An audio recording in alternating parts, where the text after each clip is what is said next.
কবরের শাস্তি ব্যাপারে। তারই ধারাবাহিকতায় আজকেও কবরের শাস্তি, কবরের প্রশ্ন উত্তর, কবরের শাস্তি থেকে বাঁচার কিছু মাধ্যম সম্পর্কে আমরা জানবো ইনশাআল্লাহ।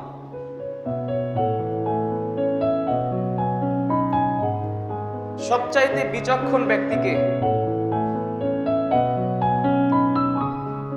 যে ব্যক্তি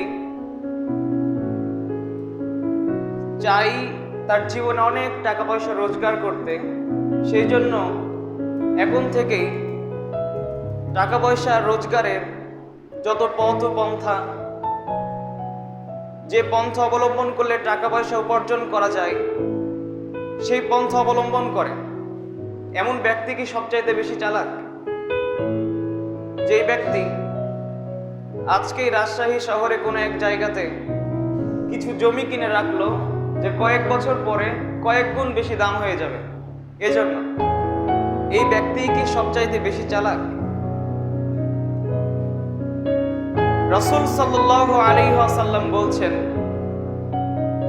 সবচাইতে বেশি চালাক ওই ব্যক্তি যেই ব্যক্তি মরণকে নিয়ে চিন্তা করে এবং তার মৃত্যুর পরবর্তীতে তার কি হবে সেই বিষয়ে চিন্তা করে, সে সবচাইতে বেশি চালাক।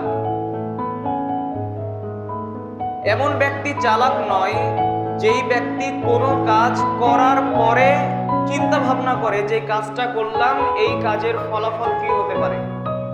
কথা বোঝাতে পারেনি। এমন ব্যক্তি চালাক নয় যেই ব্যক্তি কোনো কাজ করে বসে এবং সেই কাজ করার পরে চিন্তা করে আমি যেই কাজ করলাম এই কাজ কি ফল এনে আনতে পারে, এই কাজের ফলাফল কি হতে পারে। বরং চিন্তাশীল ব্যক্তি, চালাক ব্যক্তি ওই ব্যক্তি যে ব্যক্তি চিন্তা ভাবনা করে কোনো কাজ করে, যে কাজ করতে যাচ্ছে সেই কাজ করার আগে চিন্তা করে আমি যেই কাজ করছি এই কাজের পরিণতি কি হতে পারে। আমরা যে পৃথিবীতে অবস্থান করছি, পৃথিবীতে অনেক আনন্দের সাথে ভোগ বিলাসিতার সাথে রয়েছি, তো আমাদের এমনটি চিন্তা করা উচিত এবং কোনো বিচক্ষণ ব্যক্তির এমন চিন্তা করা উচিত যে আমি যে পৃথিবীতে অবস্থান করছি, আমি যে মৃত্যুবরণ করব, তো মৃত্যুবরণ করার পরে আমার যে চিরস্থায়ী আবাসস্থল রয়েছে সেই জায়গাতে আমি কেমন থাকবো, ভালো থাকবো নাকি খারাপ থাকবো। যদি কোনো ব্যক্তি এমন চিন্তা করে যে দুনিয়াতে আছি, যতদিন আছি খেয়ে দিয়ে মৃত্যুবরণ করি, দুনিয়ার ভোগবিলাসী আমি আস্বাদন করে মৃত্যুবরণ করি, ওই ব্যক্তি চালাক নয়। তার পরবর্তী পরিণতি সম্পর্কে সে জানে না। কাজেই আমাদের প্রত্যেকের উচিত আমরা মৃত্যুর পরে কি করব, মৃত্যুর পরে আমাদের পরিণতি কি হবে এই ব্যাপারে চিন্তা করা। আজকে আপনাদের সামনে আলোচনা করব কবরের শাস্তি নিয়ে। কিসের শাস্তি? কবরের শাস্তি এটা কি কোনো ফলাফল নাকি কবরের শাস্তি কোন একটা কাজ? ফলাফল। দুনিয়াতে মানুষ যেমন কাজ করবে তার ফলস্বরূপ আল্লাহ তাআলা তাকে হয়তোবা জান্নাত দিবে অথবা জাহান্নাম দিবে। তো জান্নাত জাহান্নামের পূর্বে পৃথিবীতে মানুষ যা করেছে ফলাফল স্বরূপ তার মৃত্যুর পর থেকে কিয়ামতের পূর্ব মুহূর্তে আল্লাহ তাআলা তাকে একটা শাস্তি দিবে অথবা তাকে শান্তিতে রাখবে, সেটি কবর। তো কবর সম্পর্কে আমরা জানবো।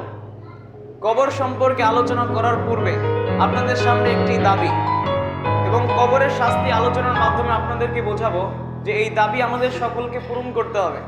সেটি হলো, প্রথম দাবি, দান সদকা করতে হবে। কি করতে হবে? দান সদকা। কোরআনুল কারীমে আল্লাহ তাআলা কোনো জায়গাতে বলেনি যে হে আদম সন্তান তোমরা তোমাদের ধন সম্পদ থেকে আল্লাহর রাস্তায় ব্যয় করো। পৃথিবীর মানুষ, তোমরা তোমাদের ধন সম্পদ থেকে আল্লাহর রাস্তায় ব্যয় করো, এই কথা আল্লাহ তাআলা বলেনি। বরং আল্লাহ তাআলা কি বলছেন? ওয়া আনফিকু মিম্মা রাযাকনাকুম মিন ক্বাবলি আইয়াতি আহাদাকুমুল মাউত। আমি আল্লাহ তোমাদেরকে যেই রুজি দিয়েছি, রুজির মালিক তুমি নও।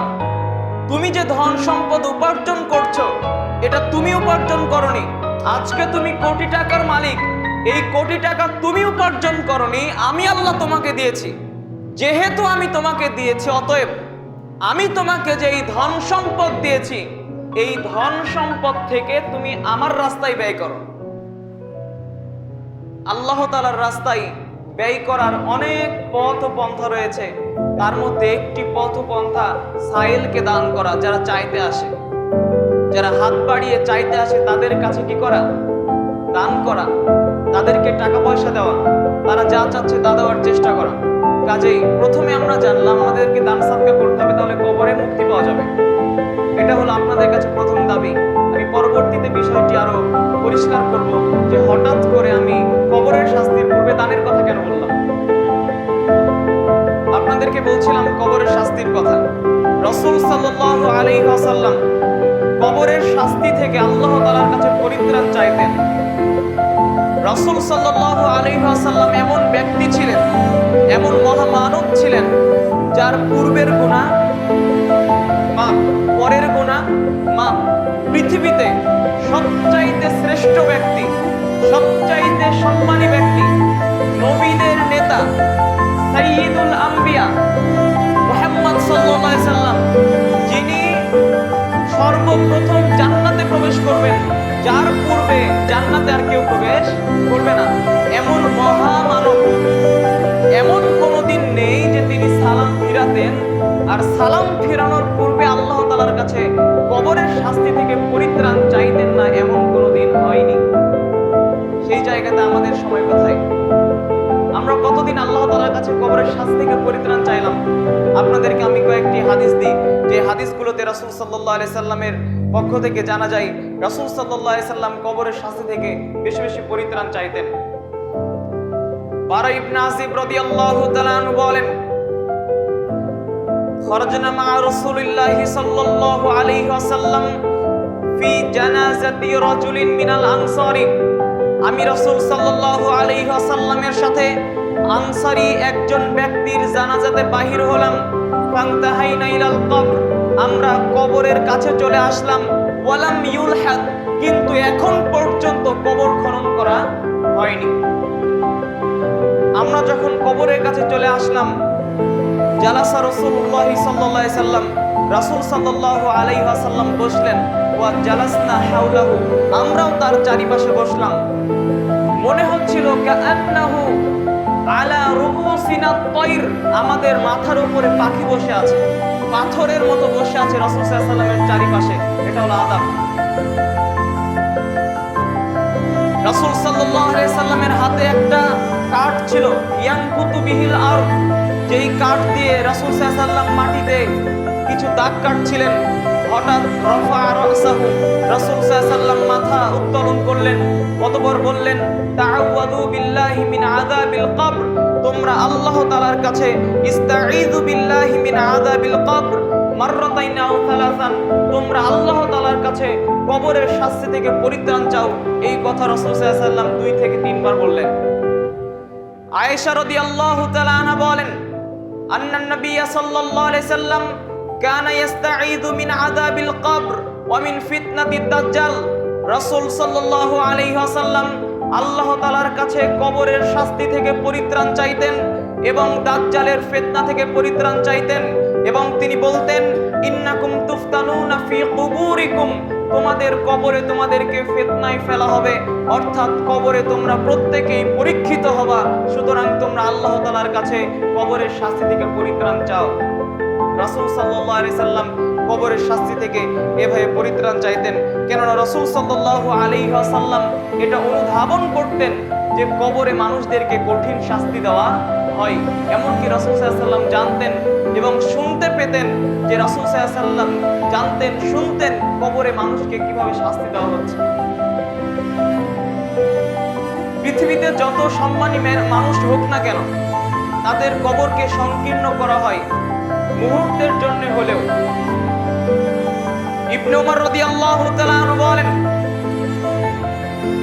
সাদ বিন মুআজ রাদিয়াল্লাহু তাআলা আনহু যখন মৃত্যুবরণ করলেন, ইবনে উমর রাদিয়াল্লাহু আনহু তার ব্যাপারে বলছেন, হাদাল্লাযী তাহাররাকা লাহুল আরশ, সাদ বিন মুআজ এমন একজন ব্যক্তি ছিলেন যার মৃত্যুতে আল্লাহ তাআলার আরশ কেঁপে উঠেছে। আমরা শুধুমাত্র এতটুকুই বিশ্বাস করব, সাদ বিন রাদিয়াল্লাহু তাআলা আনহুর মৃত্যুর কারণে আল্লাহ তাআলার আরশ কেঁপে উঠেছে, কিন্তু আমরা এটা ভাবতে যাব না কিভাবে কেঁপে উঠলো কিংবা কতক্ষণ কাঁপছিল।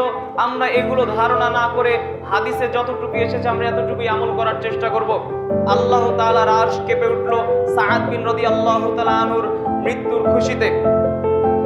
এরপরে ইবনে ওমর রাদিয়াল্লাহু আনহু বলছেন, ওয়া ফুতিহাত লাহু আবওয়াবুস সামা, সাদ বিন মুআজ রাদিয়াল্লাহু আনহুর মৃত্যুতে আসমানের দরজাসমূহ খুলে দেওয়া হয়েছে। ওয়া শাহিদাহু সাবঈনা আলফান মিনাল মালাইকা, ওয়া শাহিদাহু সাবঈনা আলফান মিনাল মালাইকা। এই সাদ বিন মুআজ রাদিয়াল্লাহু আনহুর জানাজাতে ৭০,০০০ ফেরেশতা অংশগ্রহণ করেছে।